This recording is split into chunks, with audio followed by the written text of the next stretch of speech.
আসসালামু আলাইকুম। আমি হাসিবুর রহমান আছি আপনাদের সাথে। আজকে আপনাদেরকে দেখাতে চাই নদী বাঁধের কাজের প্রথম থেকে একবারে শেষ পর্যন্ত কি হয়।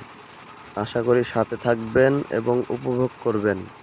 আপনারা অনেকজনই আছেন যে নদীর তীরে ঘুরতে যান, ঘুরতে গিয়ে অনেক জায়গায় ব্লক বাঁধা দেখেন, কিন্তু আপনারা জানেন না যে কিভাবে এই ব্লকগুলো তৈরি হয় এবং কিভাবে এই ব্লকগুলো এত সুন্দরভাবে ফিনিশিং দিয়ে তারপরে ব্লক বাঁধা হয়। আসলে দেখতে থাকুন যে কি হচ্ছে আর কিভাবে তৈরি হচ্ছে।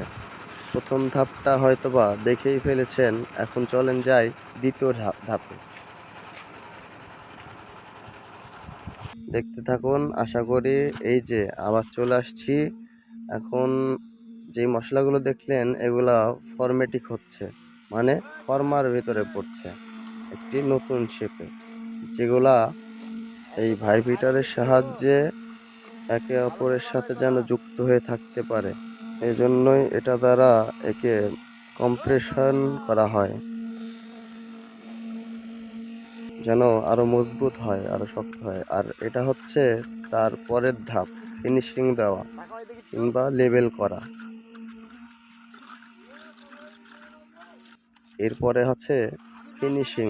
ফিনিশিংটা হচ্ছে এর সুন্দর আকার ধারণ করানো এবং এটা যেন নিখুঁতভাবে পরিষ্কার হয়, এই প্রক্রিয়া চলতেছে।